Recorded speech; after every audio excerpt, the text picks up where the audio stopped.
acepté la invitación, la invitación al Congreso. Bueno, primero me invité yo al Congreso y luego ya conociéndolos, dije, cuando me invitaron la segunda vez, dije, sí, bueno. Si hay algo que me ha venido estimulando mucho, es encontrarme con personas que se inquietan con el pensamiento logoterapéutico, existencial, humanista. Y bueno, Roberto es uno de esos inquietos que a mí me estimula con lo que escribe, Lisle también, entonces eso fue muy estimulante. Cuando me dijeron de la formación, me parecía importante platicarles un poco de cómo llego yo a ser logoterapeuta.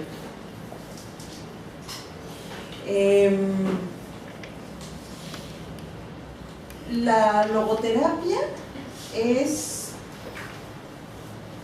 Yo llego a la logoterapia por azares del destino. Cuando tenía 18 años, acababa de entrar a la universidad y llegaron a regalar unos boletos. Y venían de otra universidad, ¿no? Yo estaba con los legionarios y llegaron los de la Iberoamericana, los jesuitas. Y dijeron, tenemos boletos, ¿alguien quiere ir a ver al doctor Víctor Frankl? Va a estar en México. ¿Quién? Víctor Frankl. ¿Qué hace ese doctor? Tenía 18 años, en total ignorancia. Si había alguien a quien conocía muy bien, era Sigmund Freud, ¿no? Sabía que él estaba muerto, entonces. La enciclopedia de mi papá decía, el doctor Freud en este momento está investigando. Pero bueno, ya era bastante vieja la enciclopedia. Entonces, cuando finalmente le dicen, sobrevivió el campo de concentración. Entonces digo, bueno, por morbo voy a ir. Por lo menos, ¿no? Sobreviviente el campo de concentración. Hoy, muchos años después, sé que Frankl, la logoterapia existía antes del campo de concentración y que la logoterapia se comprobó en el campo de concentración y luego se transformó a raíz del campo de concentración. Cuando conozco a Frankl, era chaparrito, ¿no? No iba a contar esto porque hemos platicado Roberto y yo mucho sobre que siempre usamos la carta de presentación de yo conocí al doctor Frankl, ¿no? Y en México hay comunidades que presentan la fotografía. Yo no llevaba cámara ese día, así que no tengo manera de probarlo, excepto por el boleto que guardé a los 18 años. Entonces, lo que sí sé es que tuve la bendición de estar sin sentido de vida. Porque cuando tenía 18 empecé a estudiar, entré en crisis, entré a psicoanálisis, estuve en psicoanálisis por muchísimos años y en dos ocasiones mi psicoanalista de entonces, ya para entonces era mi tercera psicoanalista, ya llevaba 17 años en psicoanálisis, dando tumbos por la vida, ya había renunciado a la psicología, me había dedicado a la danza contemporánea, después había sido joyera, había diseñado joyas, de no ser la danza contemporánea porque no salía al estrado, al escenario me daba mucho miedo, pero las joyas las empecé a vender y las empecé a exportar. Y luego me hice chef, fui subchef de una casa banquetera y luego me caso, me da una trombosis en la pierna izquierda, más muchísimos problemas médicos, entonces caminar una cuadra corta, ni siquiera estos cuadrones, sino una cuadra corta, me tomaba media hora porque me venían estos accesos de tos. Y cuando llega una de mis vecinas, toca la puerta, yo vivía en un segundo piso, me tomó mucho tiempo bajar. Cuando finalmente bajé, yo creo que era mucha su desesperación porque me esperó, ¿no?, a que bajara. Finalmente me dice: oye, ¿no has visto a mis papás? Sus papás eran ancianos, ella tenía una cafetería pequeña ahí junto. Y entonces le dije: ¿tus papás? Sí, fíjate que mi papá se perdió hace 5 días y hace 3 salí a buscarlo. Tenía demencia senil. Y mi mamá, con Alzheimer, se salió. Y ya son 5 días a donde mi padre ha estado perdido y ya 2 de mi mamá también perdidos. En ese momento la hice pasar, hice las mismas preguntas estúpidas que todos hacemos. Y ya hablaste aquí, ya fuiste allá. Y ahí me di cuenta que eso es lo que a mí me gustaba hacer. Que todos esos años que yo había dado tantos tumbos, lo que a mí me gustaba hacer era estar con otro. Y sentí la terrible angustia de estar con otro. Y estar con el otro es no tener respuestas. Es tener preguntas que no tienen respuesta. Y eso genera mucha angustia. Por supuesto que fui a psicoanálisis. Corrí al psicoanálisis y entonces me dijo mi psicoanalista, de seguro mencioné algo a donde involucraba que voy a mencionar ahora, ¿no? Dije, no recuerdo cuál era el diálogo, pero mi psicoanalista me dijo: nada más te quiero recordar, esta mujer que rara vez hablaba, ¿no?, yo tirada en el diván, la psicoanalista aquí, y me decía que Dios es una sublimación. Chingados, ¿cómo se hace esto?, ¿no? Bueno, no sé qué querrá decir esa palabra en peruano, pero es, ¿no? ¿Qué quiere decir? ¿Qué es esto de sublimación? Por supuesto que conocí el psicoanálisis. La razón por la que dejé de estudiar psicología es porque me había ido por la línea psicoanalítica, entonces conocía bien esto de la sublimación, pero lo que también me daba cuenta es que esta explicación no me servía de nada. Era una explicación meramente teórica. No se acomodaba en nada. Dios, sublimación, y yo con la angustia de que mi vecina tenía perdidos a sus padres ancianos. ¿Dónde acomodas eso? ¿Qué haces con eso? ¿Qué haces con la existencia que no puede acomodarse lógicamente? ¿Qué haces con eso? No puedes hacer nada. No es suficiente la teoría. Y esta es la parte fundamental. ¿A dónde? Diría Don Jung, ¿no?, sincronicidad. Yo salgo de psicoanálisis con el sublimación, sí, pero ¿cómo le hago? ¿Y ahora qué voy a hacer? A ver, yo estudié psicología hace tantos años, pero bueno, ya la bailé, ya la hice joya, hice tanta cosa. ¿Qué voy a hacer con esto? Lo único que había podido hacer con mi pobre vecina fue invitarle un té, invitarla a que se sentara y estar ahí para ella.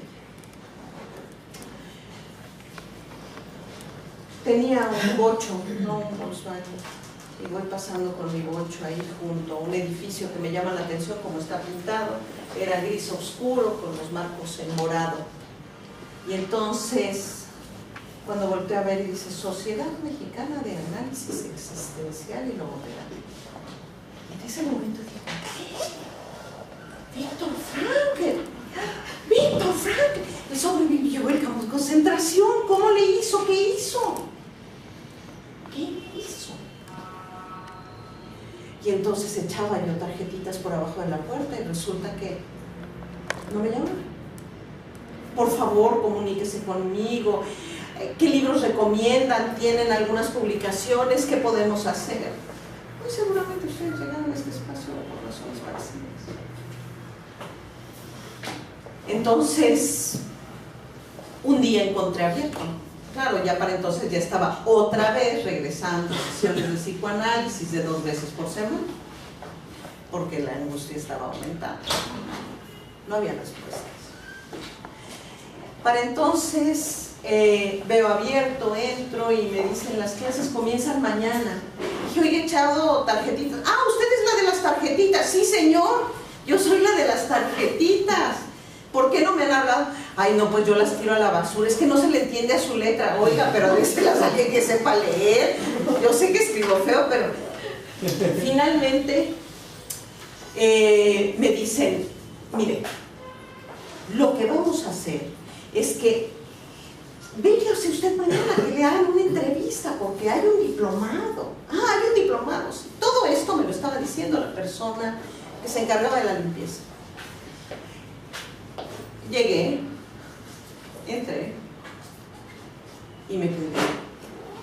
Y lo que me pasó con Franklin desde la primera vez es que sentí que él podía poner en palabras las experiencias que yo había vivido, que tenía palabras para explicarme mi existencia. Eso era algo que hasta el día de hoy me conmueve, porque me parece que es justamente esto lo que es diferente de lo existencial del resto de la psicología que yo conocía, del psicoanálisis. Yo nunca he sentido envidia por el pene de nadie. Entonces, la verdad es que eso no sabría dónde acomodarlo. Lo que es muy importante es que esto sí se apegaba a mi existencia. Hoy ya no llevo la cuenta, porque ya la he perdido. No sé cuántas veces he leído El hombre en busca de sentido. Nunca es igual. Nunca es igual. Y es el mismo libro.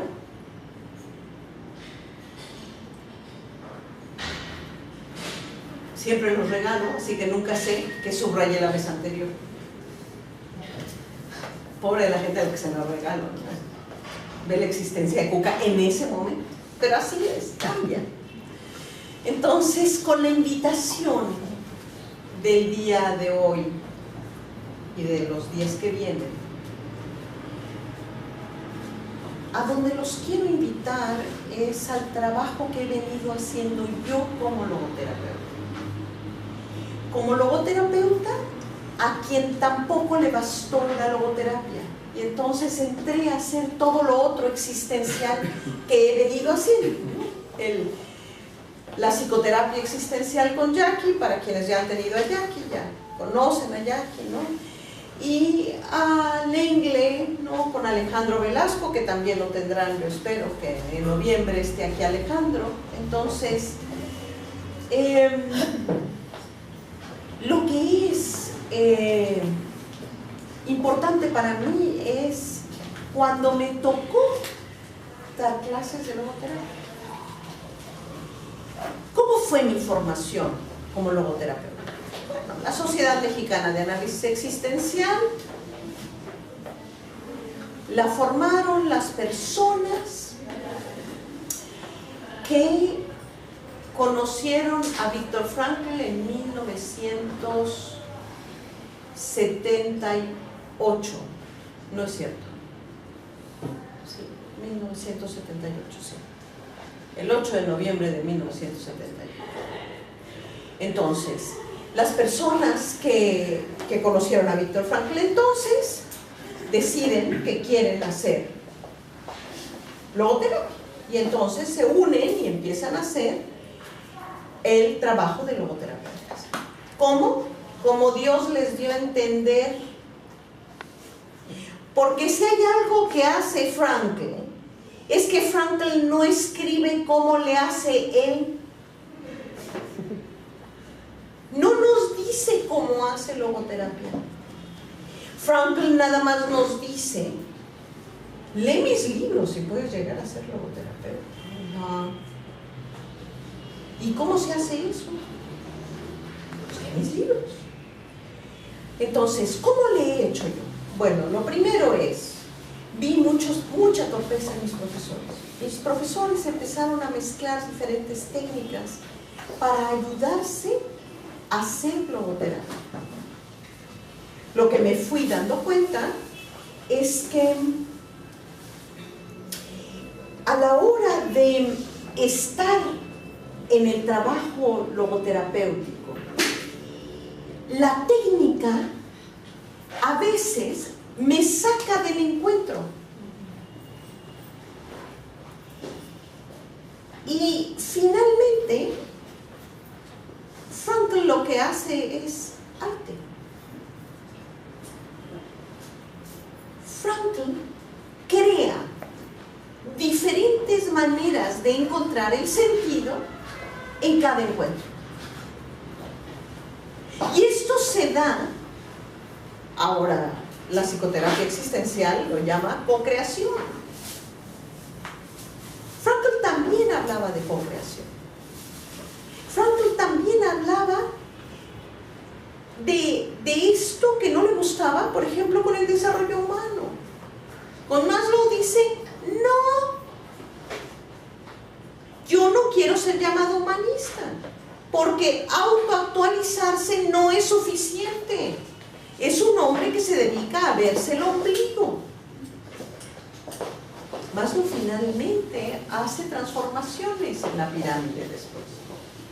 Entonces dice, bueno, ok, ya me pueden llamar humanista. Pero antes no. Perdón, quiero hacer unos cambios en el salón, nada más porque estoy viendo la dificultad, porque yo tampoco los veo. ¿Podrían las 4 personas que están al frente moverse, abrir las sillas, separarse? Las 4 personas de atrás también, para poder tener espacio y que todo mundo, yo pueda ver las caras de todo mundo y todo mundo pueda ver. ¿Puedes? Podríamos hacer un gran circulote y eso sería también... No vamos a caber. ¿No vamos a caber? Ok. Entonces, si te pegas hasta acá vas a poder... Ok, junto a Roberto ahí, perfecto. Ahí estás. No pellizca ni muerde. Entonces, bueno, ya quedamos. Ahí. ¿Sí? A ver. Bueno, tú acomódate, perdón. No, tú sabes mejor dónde quedas bien. Y, ok, ¿estamos más cómodos? Yo también, porque así puedo verlos a todos. Ok. Entonces, ¿cómo fue? ¿Cómo es la experiencia? También la enseñanza de la fenomenología es igual. La enseñanza de la fenomenología es muy difícil porque es antinatural. La visión fenomenológica no es natural. Tengo que tener la capacidad de verme viendo. Frank lo va a llamar autodistanciamiento. Tengo que tener esta capacidad de estar constantemente autodistanciándome, tomando este doble trabajo. Si no, bueno, platicar sobre el sentido de la vida porque nos habrían de pagar, ¿no? Es este doble esfuerzo que hacemos lo que los pacientes nos pagan. Es este estar atentos. Y entonces, bueno, yo me daba cuenta que mis profesores tampoco se autodistanciaban, porque no tenían la disciplina, se convierte en una disciplina. Tenemos que estar constantemente trabajando en estar y en tomar distancia. En estar y tomar distancia. Y este es un trabajo de conciencia y de elección no es. Entonces, cuando yo empezaba a tomar clases, estas entrevistas o trabajos terapéuticos, era esta búsqueda del sentido de la vida a ultranza.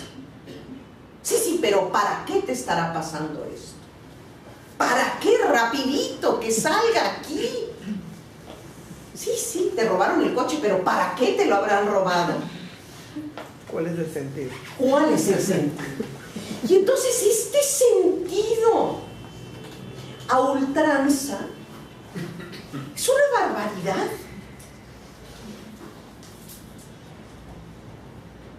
Después hubo otro movimiento por ahí, a donde a los logoterapeutas en México nos empezaron a llamar los Barneys de la psicoterapia. ¿Saben quién es Barney? Ese. No sé la canción del español de I love you, you love me. ¿Alguien se la sabe? Yo te amo, tú me amas. Por amorosos. Te quiero, yo. Esa. Y Franklin era un cabrón. Disculparán los presentes, pero o no. Lean sus entrevistas. Era duro.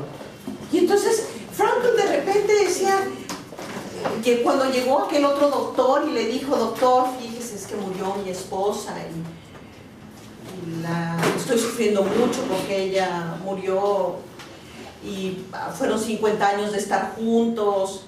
Y entonces dice Franklin: ¿y usted la amaba? Sí, profundamente. Por eso estoy sufriendo, doctor. Y dice: sí. Y entonces, ¿usted preferiría que fuera ella la que estuviera sufriendo lo que usted está sufriendo?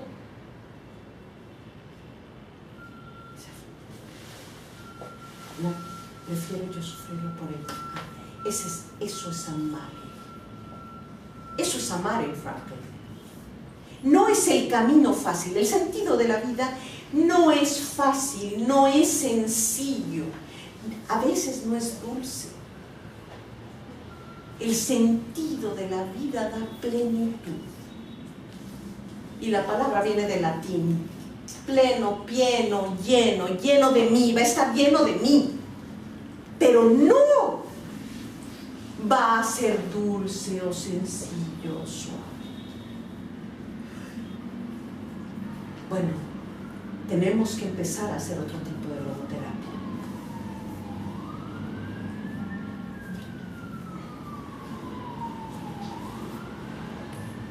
Con el paso del tiempo me fui dando cuenta de lo que me gustaba y no me gustaba.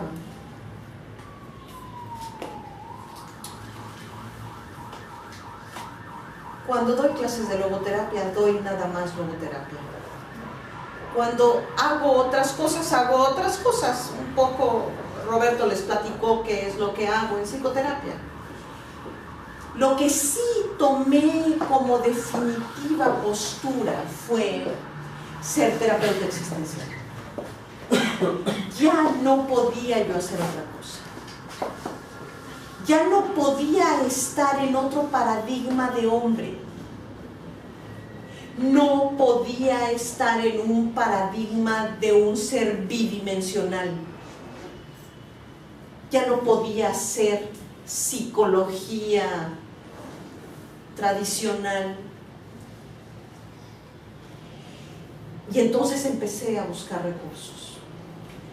Vi con el maravilloso Jackie y simultáneamente con el maravilloso Alejandro y Alfred Lehner. Y entonces a mí así me seguí formando. Pero gran parte de lo que he hecho ha sido autoformativo. Me gusta dar clases porque siempre aprendo. Así que vengo a aprender. En cuanto más preguntas, nos vamos a plantear nuevas maneras de responder. ¿Cómo hemos venido encontrando el sentido? Lo que quiero hacer el día de hoy, nos daremos un rato, es modelar cómo hago yo logoterapia. Entonces, eso lo haremos aquí y veremos cómo funciona. Y en los días posteriores estaré hablando más de este proceso. ¿Qué fundamentos he encontrado yo? ¿Cuáles son los que rigen mi manera de hacer logoterapia?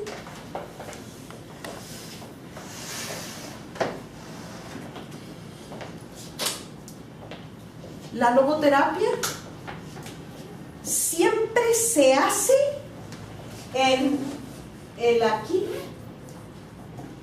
y ahora.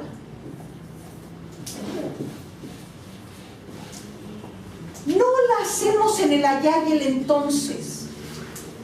El allá y el entonces, que generalmente, que hablamos del aquí y el ahora, y este es el presente, el allá y el entonces es el análisis sobre la existencia. O es también llamado el granero lleno.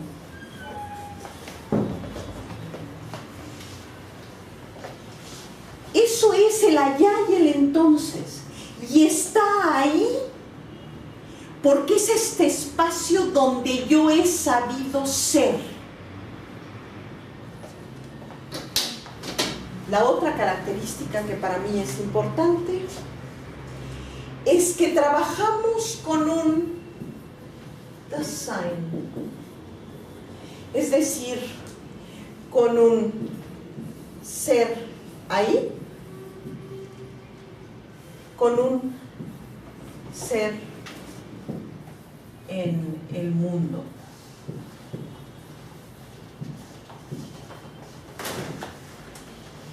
¿Y cómo es este ser que está en el mundo? Este es un ser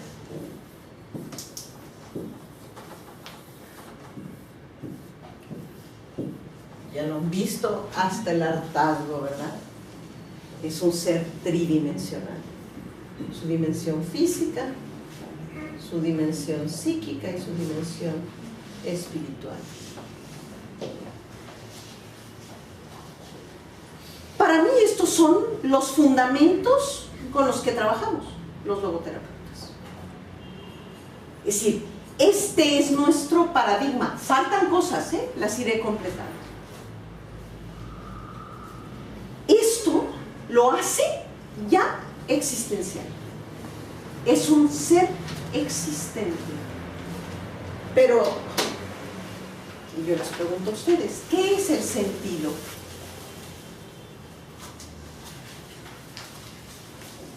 ¿Qué es el sentido? Para Frank.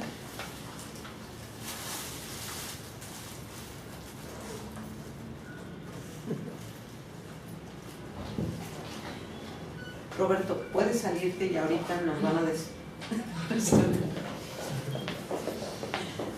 Aventúrense, ¿qué han descubierto que es el sentido? Así, ¿no?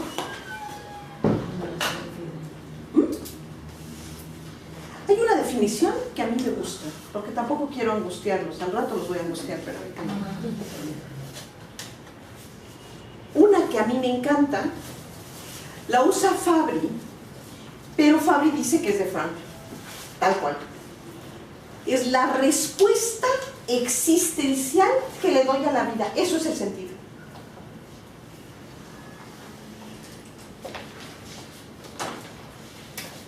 Entonces, si sentido...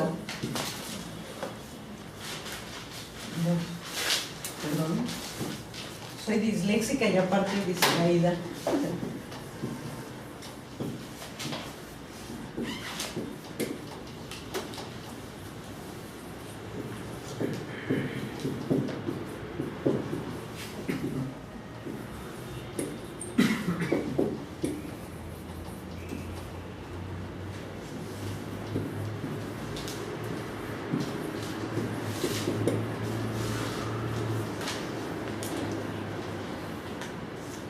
Entonces,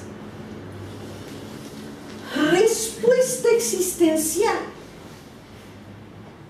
Frankl nos va a hablar de algo que es fundamental. Él nos va a decir que hay un binomio inseparable que es responsabilidad. ¿Verdad? Y la responsabilidad es la habilidad de responderle a la vida. Solamente si encontramos la habilidad de responderle a la vida, vamos a ser ¿qué? Libres, exactamente.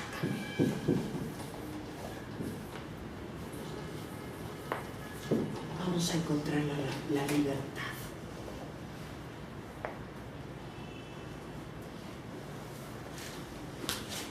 Sartre va a decir que libertad es la capacidad. El hombre libre es el que tiene la capacidad de reconocer sus limitaciones. Ahí es donde radica la libertad. La libertad no es no tener limitaciones, sino habilitarnos para responder desde ahí. Y este ser tridimensional solo puede responder con su existencia a la vida. Y entonces va a tener sentido.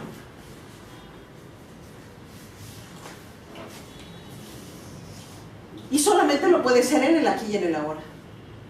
Pero ese espacio donde se nutre, donde descubre, donde puede ir y sacarse, está en el análisis de su propia existencia.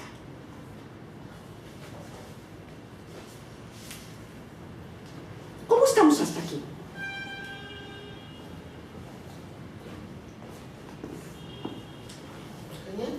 Si no, les doy una receta de guacamole o algo así, hacemos otra cosa. Okay.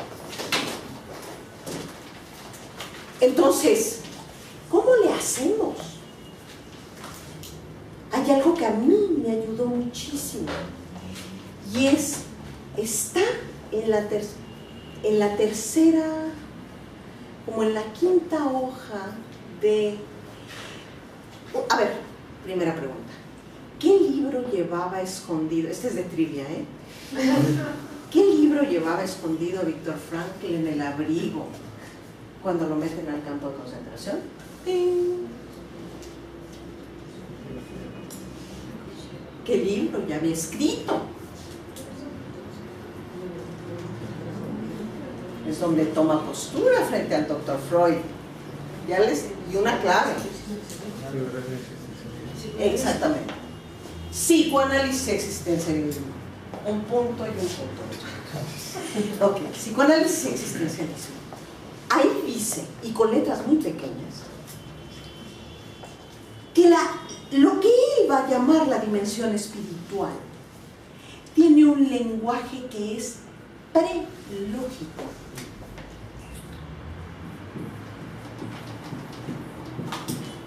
Reflexivo.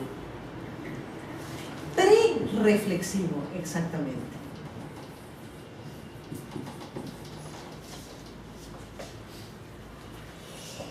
Estas dos dimensiones funcionan con un lenguaje reflexivo.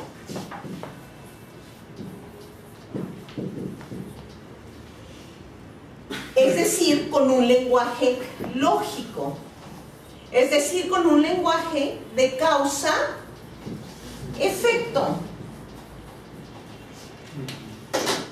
Esto va a ser fundamental. Porque cuando yo estoy sentada frente a mi vecina que me dice que sus padres están perdidos, yo conozco la causa, quiero el efecto, quiero dar efecto, quiero resolver. Y ahí viene otra de nuestras características. algo que Frankl no va a utilizar. ¿De dónde surge la tríada trágica? Culpa, sufrimiento y muerte. Jaspers. Jaspers. Pero Jaspers habla de un cuarto elemento. Azar. El azar, la incertidumbre. De ahí toma Frankl justamente estas tres características que para él van a ser importantes. La cuarta no la toma, pero está implícita todo el tiempo, que es la incertidumbre.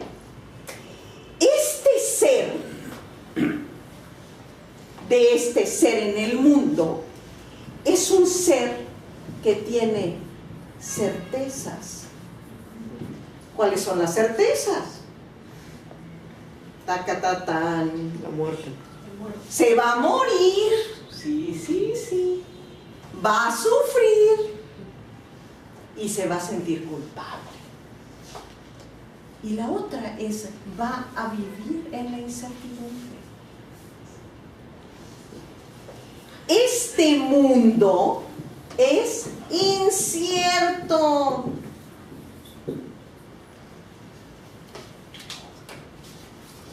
Este mundo es incierto. Entonces, ¿cómo le vamos a hacer? ¿Cómo le vamos a hacer para trabajar? Porque, muchachos, lo más fácil es decir, ay, yo me quedo con un ser bidimensional. Su problema es que tuvo una madre castrante. Causa-efecto. Con conseguirle una novia castrante, esto se resuelve. Causa-efecto. ¿O no? Pero cuando queremos trabajar con lo existencial, con la logoterapia, porque aparte somos necios, hasta nos juntamos, ¿no? De donde estamos partiendo es que no hay respuestas. Lo que hay son preguntas. Entonces eso es fundamental para el logoterapeuta. Saber que no hay respuestas dadas. Dejemos de decirnos que cuando uno de nuestros pacientes llega a sesión va a encontrar respuestas a sus preguntas. Creo que yo cité a Hartman en el Congreso, ¿no? Él hablaba de la filosofía, pero creo que se aplica perfectamente bien a la logoterapia. La filosofía no está para ayudarnos a encontrar respuestas, sino para descubrir tesoros. Eso dice Nicolai Hartman. Entonces, lo que nosotros vamos a encontrar en nuestro trabajo como logoterapeuta son tesoros de la existencia, tesoros en el cómo vive, tesoros que nosotros no conocemos, que son los otros, él que se digna estar ahí frente a mí con lo más sagrado de sí, y que estando ahí me permite ver cómo es su existencia. Cuando me permite ver su existencia en ese momento, en ese instante, me está invitando a ser parte de este mundo incierto, donde espera que yo plantee preguntas que lo puedan llevar a hacer un análisis de su existencia desde lo reflexivo, pero también desde lo pre-reflexivo, desde lo intuitivo. Porque Frankl nos va a decir que intuición es la capacidad de prever espiritualmente prever. Ese antes de ver. Somos pretomasianos. Hasta no ver, no creer. Bueno, nosotros somos de los otros. Nuestro trabajo es intuir que si ya con su existencia en el aquí y en el ahora, lo ha hecho y lo ha hecho lo mejor que ha podido. Ya hay tesoros, pero ni él los puede ver y yo los desconozco. Es un trabajo de absoluta presencia. No podemos menos que estar, porque es la única manera de hacer logoterapia. Y estar con todo lo que implique estar. Una terapia que le llama mucho la atención, que a mí me llama la atención, y la estaba reflexionando, yo creo que Roberto la recordará con mucha precisión. Bueno, ustedes también, pues, pero sé que Roberto nada más va a su archivo y le hace... Es cuando lo manda a llamar aquel, lo manda a llamar la Gestapo, y le dice el soldado, el capitán o teniente, no sé qué era, mire, ¿y usted qué es? No, pues es que yo soy terapeuta, soy médico, pero también soy terapeuta. Le dice, ah, sí, es que fíjese que yo tengo un amigo, no recuerdo ahorita exactamente el caso, ¿tú recuerdas? Yo tengo un amigo que sufre de no sé qué. Y le platica el caso y dice, yo sabía que no era el amigo, yo sabía que era él. Y en ese momento le dije, bueno, usted por favor dígale a su amigo, y habla sobre la intención paradójica. Y le da una receta de intención paradójica. Todo está ahí. Él está ahí y en ese momento. Toma en cuenta el análisis de su existencia. Observa, se queda en esta posibilidad de este hombre, a pesar de ser este hombre poderoso que está ahí frente a él, ¿cómo habrá sido la angustia que se atreve a confesarle a su prisionero, a ese ser inferior judío a quien ha mandado llamar? Le confiesa aquello que le atañe, que le duele, que lo hace sufrir. Frankl está ahí. Y ahí en ese momento, Frankl lo invita a pre-reflexionar para que encuentre respuestas. Y dice, yo creo que le funcionó bien aquello que le dije, porque me dejaron de buscar por varios meses. Tenemos que estar ahí. Y otra. Y ahí entramos a las 10 leyes de la persona. La unicidad. Cada persona es única e irrepetible. Y cada experiencia de encuentro es igual. Es única e irrepetible. Y entonces a quienes nos gusta hacer la historia, oye, ¿y qué pasó con tu mamá? ¿Qué crees? Sáltate eso. Nos toca quedarnos con la unicidad y la irrepetibilidad con la que llega nuestro paciente en ese instante al momento terapéutico. ¿Cómo es su existencia? No tengo idea. Ni el otro tampoco sabe, decía uno de mis pacientes. Y yo que siempre traigo mi lista de lo que quiero trabajar y terminamos trabajando otra cosa. Dije, ¿y cómo te sientes con eso? Creo que está mejor lo que hacemos juntos que lo que yo pienso que tengo que trabajar solo. Nuestra presencia, nuestra unicidad le permite al otro descubrirse de una nueva manera. Y ahí entra Don Bieswanger.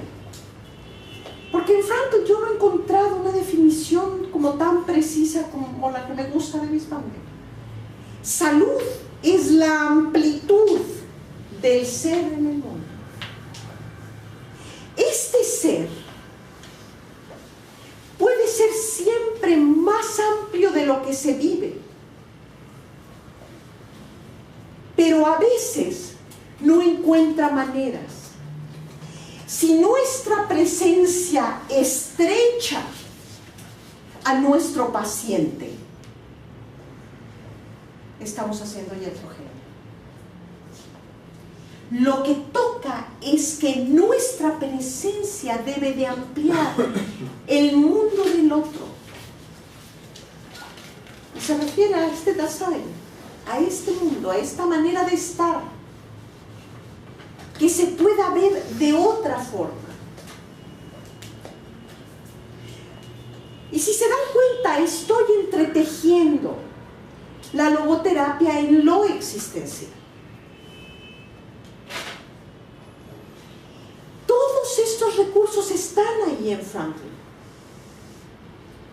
y tenemos que utilizarlos en nuestro encuentro terapéutico.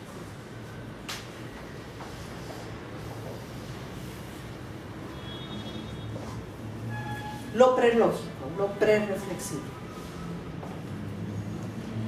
Frankl pone un acento fundamental en el sentido del humor, en la creatividad, en la intuición, La emoción. la emoción. Frankl constantemente nos habla en metáforas. Nunca es explícito. Nunca dice, haz una metáfora porque entonces de esta manera vas a poder entrar a la dimensión que se encuentra oculta, velada a la conciencia, que eso es lo que vamos a llamar inconsciente. Lo que pasa es que la dimensión espiritual tiene su propio lenguaje. Tiene un lenguaje que le pertenece. El lenguaje de causa y efecto le pertenece a la psique y le pertenece a la corporeidad. Si yo ahorita me doy un golpe, me va a salir un moretón, causa-efecto. Hoy le hemos empezado a dedicar una gran cantidad de espacio a todos por ahí. Si consiguen la revista de Scientific American, no es cierto, espérenme. Sí, Scientific American Mind, no la mente científica. Y bueno, esencialmente lo que quiero decirles es, Goleman cuando saca este libro maravilloso que habla sobre la inteligencia emocional, dice, pero hay muchas inteligencias emocionales, de lo que nos está hablando es de que no es solamente la experiencia causa y efecto. Muchachas, nosotras no nos enamoramos de los guapos, pero ¿qué le ves a ese fulano? No, de seguro alguien te lo preguntó. Y a los chavos, bueno, a los muchachos también les ha pasado igual. Haber dicho a su mamá, pero ¿qué le ves a esa muchacha? Es una lagartona, se lleva a mi criaturita. Y cuando tratas de explicar lo que le ves, nos volvemos torpes cuando lo queremos hacer desde la causa y el efecto. Madre, es que cuando la veo, siento que el corazón se me abre. Hijito, por favor, no te veo sangrar. No, causa efecto. Tenemos que salir de estos paradigmas rígidos de hacer psicoterapia.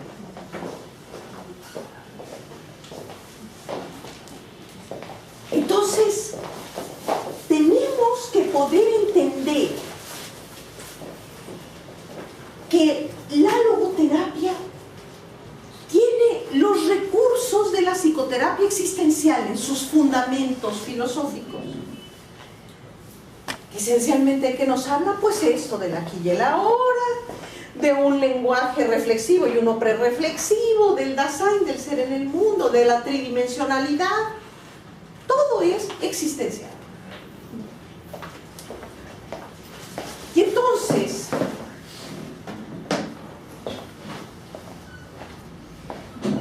ahí estamos. Pero hay un elemento que jamás perdemos de vista, que está siempre presente, y es la incertidumbre y la angustia. Porque estar en la incertidumbre genera angustia. Angst nos angosta.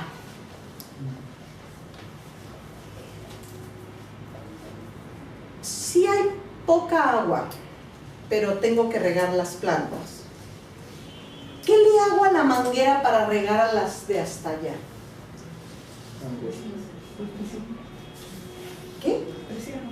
Presionas, le tapas, ¿verdad?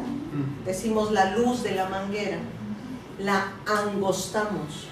¿Y qué hace entonces? Hay más potencia, ¿verdad? Entonces valoramos mucho la angustia. Hay más potencia. Porque la angustia angosta la existencia, lo primordial es lo primordial. La angustia nos marca el camino, nos dice por dónde. Entonces, tenemos que poder soportar la angustia. Tenemos que podernos quedar en la angustia.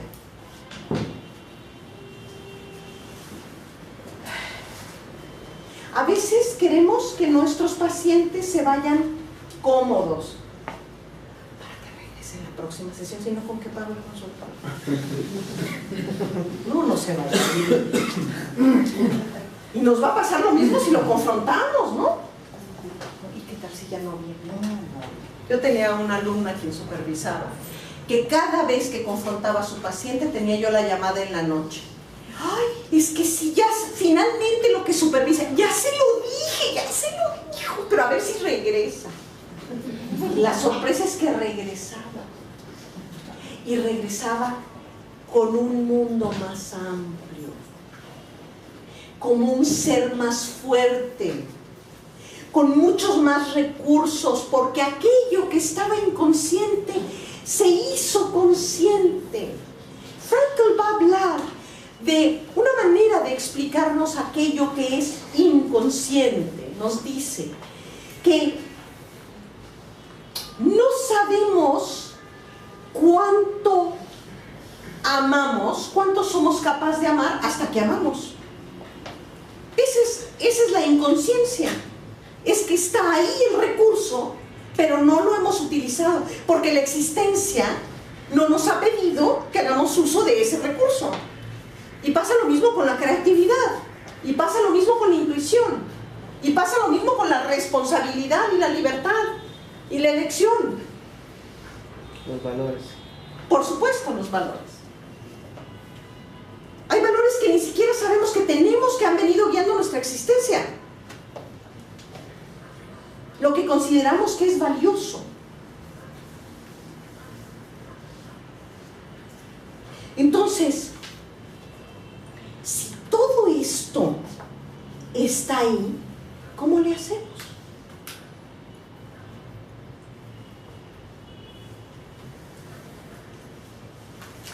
Requerimos de prestar nuestra persona.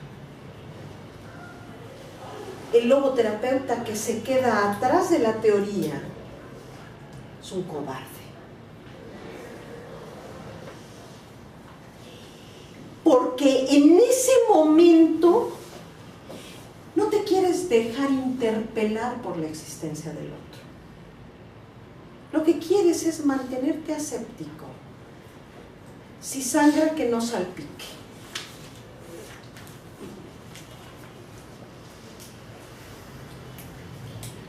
Y aquí de lo que se trata es que ambos pongamos de nuestra sangre. ¿Conocen esa pintura de Frida Kahlo? Frida viva y Frida muerta, a donde está una Frida como novio. nutriendo a la otra Frida. Así estamos. Cuando estamos en la experiencia terapéutica, vamos a salir transformados. Si no quieres transformarte, hay muy buenas escuelas de contabilidad. Aquí te transformas, quieras o no. Porque la gente no te va a buscar a menos de que su existencia esté trastocada. Si no, ¿para qué? Oye, te van a pagar una lana, ¿no? Van a pagar un dinero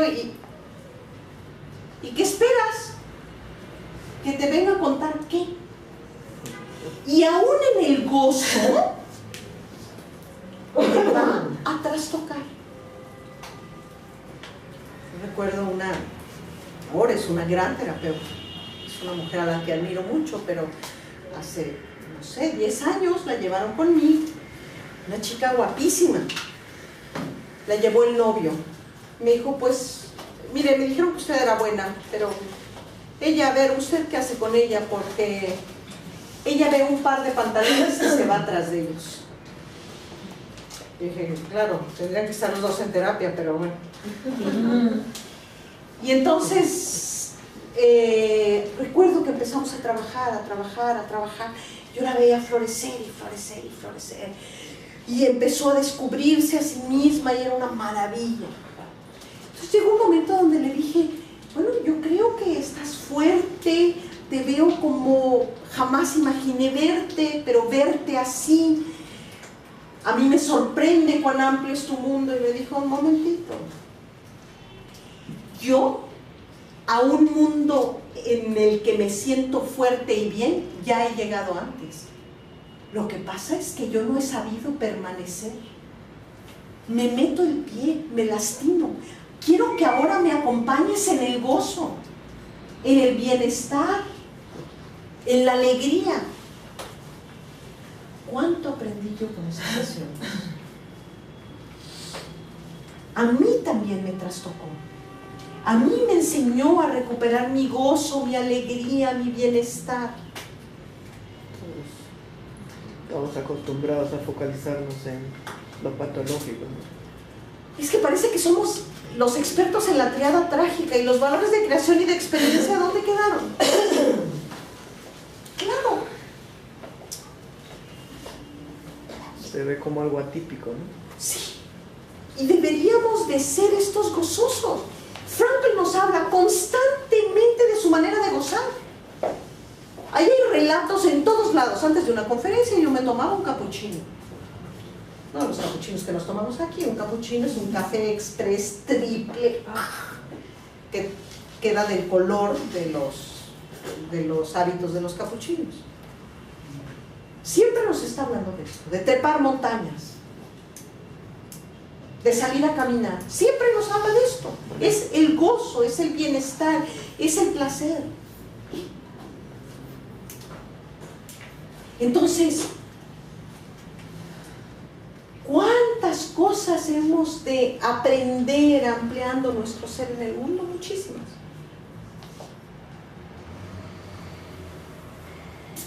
Ok. ¿Hasta aquí cómo vamos? Buenísimo. Excelente. Preguntas, cuestionamientos, desacuerdos, lo que ustedes quieran compartir. Yo tengo una pregunta. Sí. En algún momento dijiste, no hay respuestas.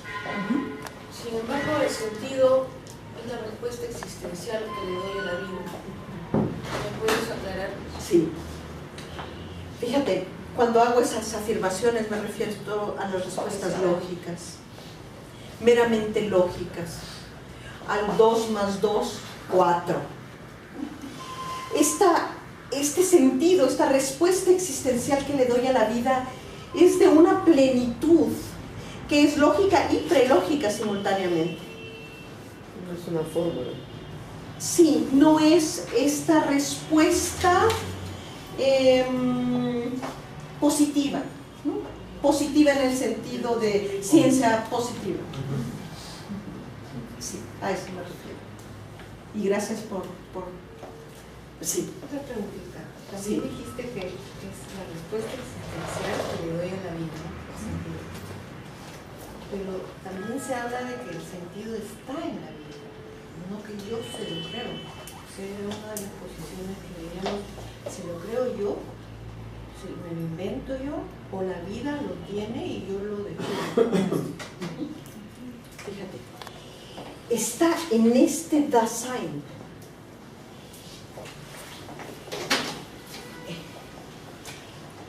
Lo descubro porque estoy presente en mi mundo.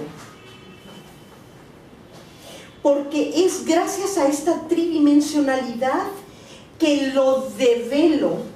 Pero solo lo puedo develar en la medida en que estoy en el aquí y en el ahora.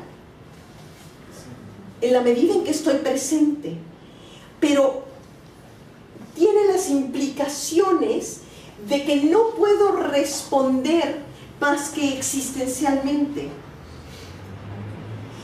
Y con existencialmente, un ejemplo.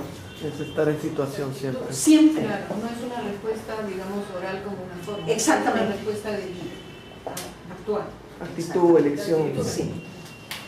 Es todo junto. Yo puedo decirme, yo por muchísimos años, me decía todos los lunes que estaba a dieta. Por muchísimos años.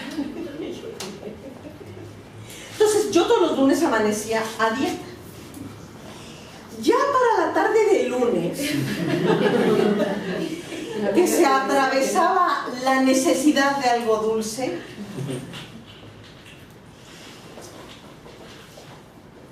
de lengua me como un taco, decimos en México. Sí, yo podía decir lo que fuera, pero lo que tocaba era responder existencialmente. Hasta que pude responder existencialmente, entonces ha tenido sentido esa propuesta. Y me gustaría que me repitieras otra vez la pregunta. Lo que originalmente me preguntaste.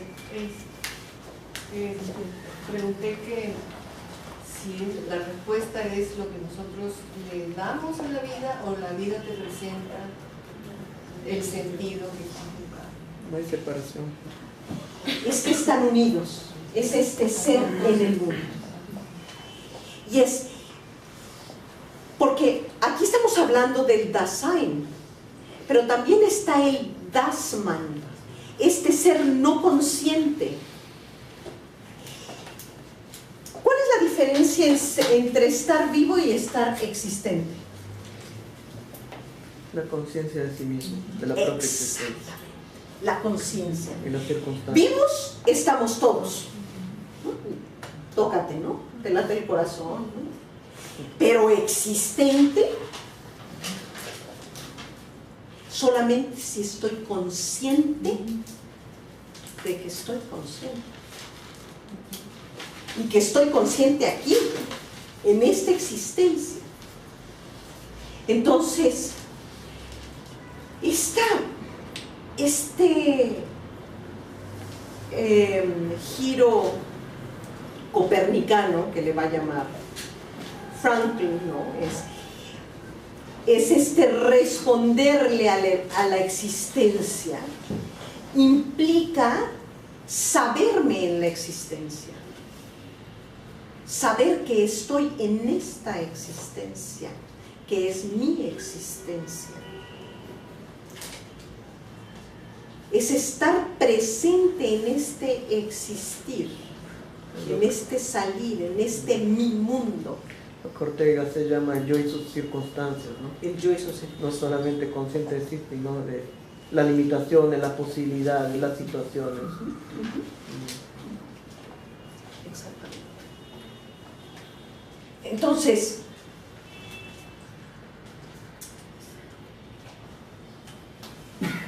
¿cómo hacerlo?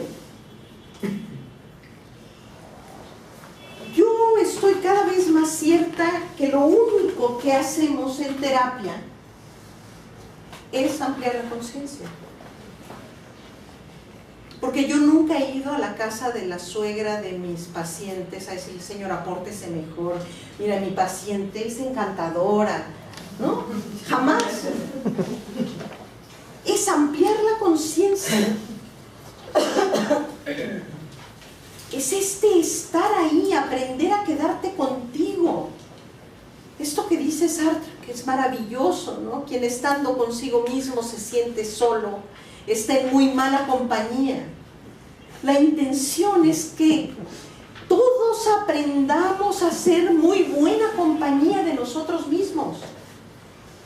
Y aparte, a no generar pacientes codependientes. Que sepan que pueden elegir lo que quieran elegir desde esta habilidad de estar respondiéndole a su propia vida. Pero para eso tenemos el análisis existencial. Cuando los podemos llevar a que analicen su existencia y se den cuenta cuán bien le han podido responder a su existencia. Bien, me refiero a bien para sí. Puede ser que desde fuera no se vea bien, pero para sí fue bueno.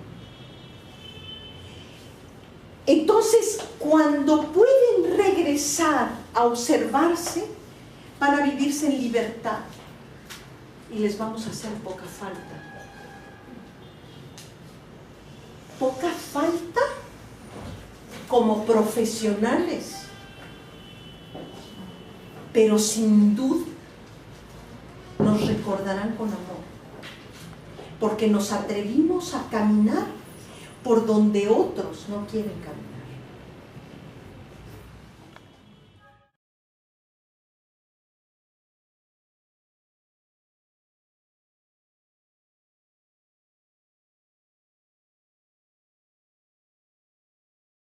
Investigando, pero bueno, ya era bastante vieja la enciclopedia. Entonces, cuando finalmente le dicen, sobrevivió el campo de concentración. Les digo, bueno, por morro voy ahí. Por lo menos, ¿no? Sobreviviente el campo de concentración. Hoy, muchos años después, sé que Franklin, la logoterapia existía antes del campo de concentración. Y que la logoterapia se comprobó en el campo de concentración. Y luego se transformó a raíz del campo de concentración. Cuando conozco a Franklin, era chaparrito, ¿no? Le iba a contar esto porque hemos platicado Roberto y yo mucho sobre que siempre usamos la carta de presentación de yo conocí al doctor Franklin, ¿no? Y en México hay comunidades que presentan la fotografía. Yo no llevaba cámara ese día, así que no tengo manera de probarlo, excepto por el boleto que guardé a los 18 años.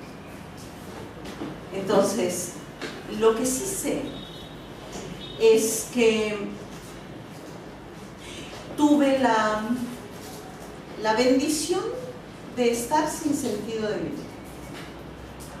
Porque cuando tenía 18, empecé a estudiar, entré en crisis, entré a psicoanálisis, estuve en psicoanálisis por muchísimos años y en dos ocasiones mi psicoanalista de entonces, ya para entonces era mi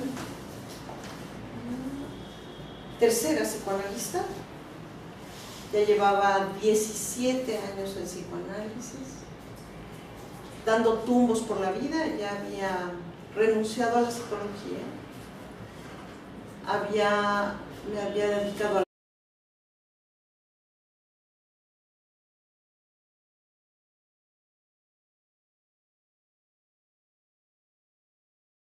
acepté la invitación, la invitación al Congreso.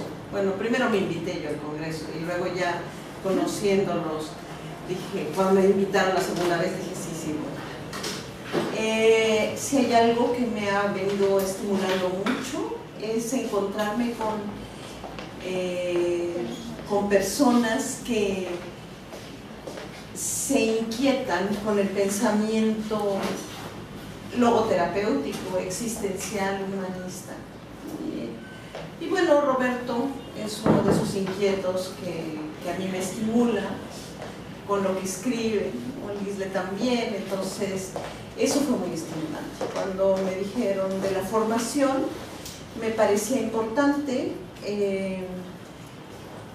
platicarles un poco de cómo llego yo a ser logoterapeuta.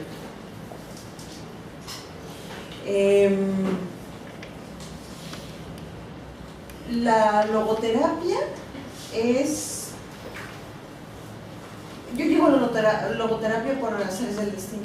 Cuando tenía 18 años, acababa de entrar a la universidad y llegaron a regalar unos boletos. Y venían de otra universidad, ¿no? Yo estaba con los legionarios y llegaron los de la Iberoamericana, los jesuitas. Y dijeron, tenemos boletos, ¿alguien quiere ir a ver al doctor Víctor Frankl? Va a estar en México.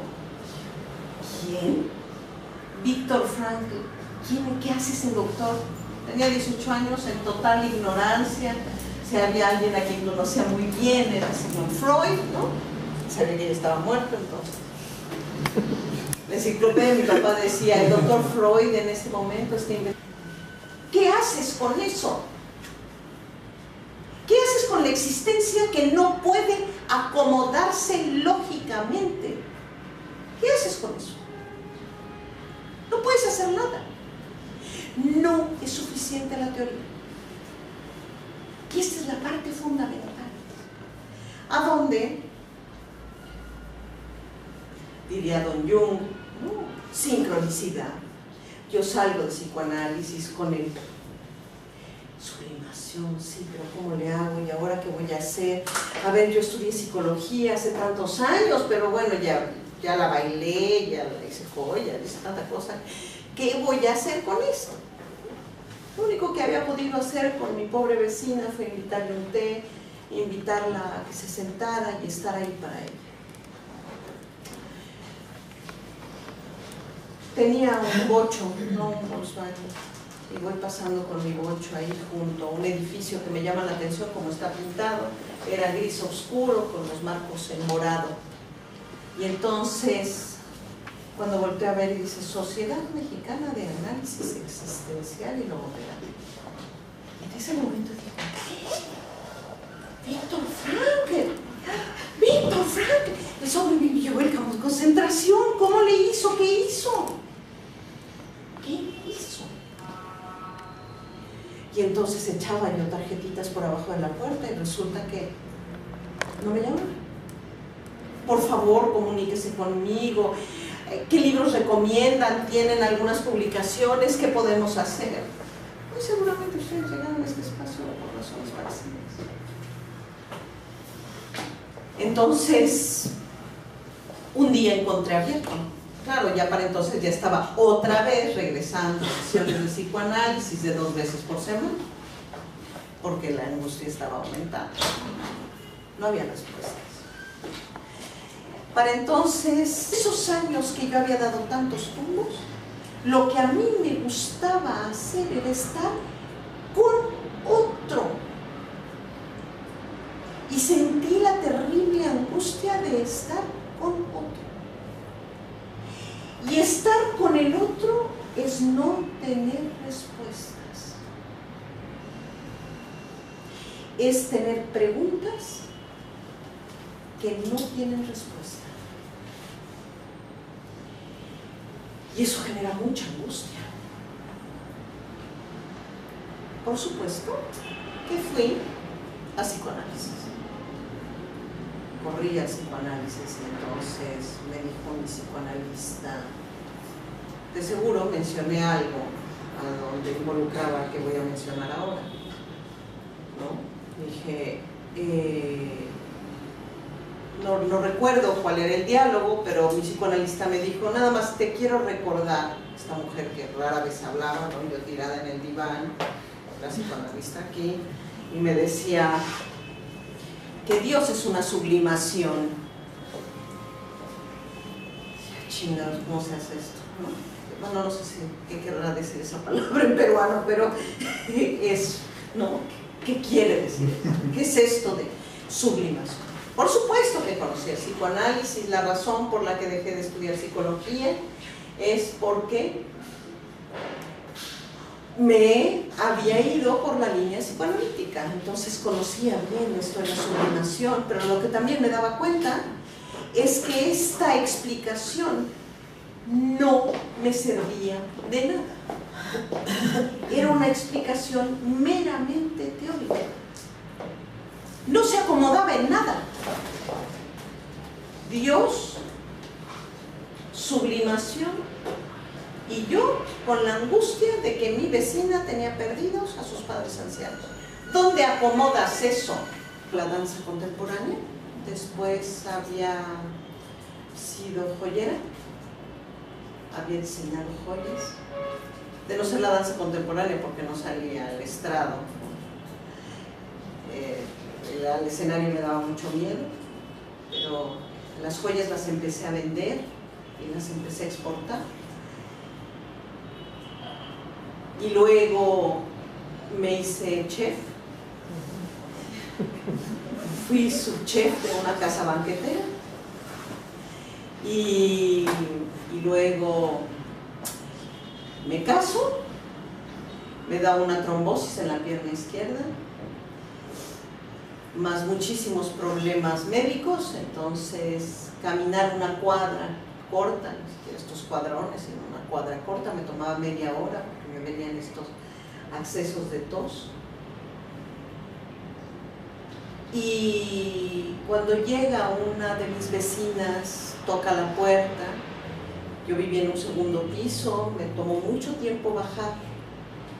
Cuando finalmente bajé, yo creo que era mucha su desesperación porque me esperó, ¿no?, a que bajara.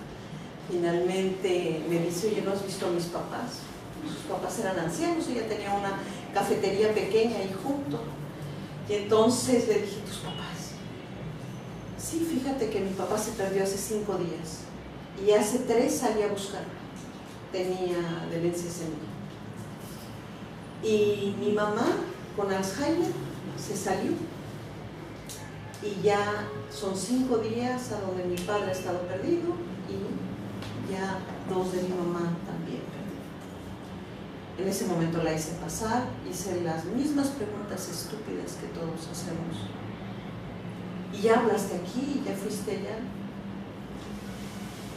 Y ahí me di cuenta que eso es lo que a mí me gustaba hacer. Que todo se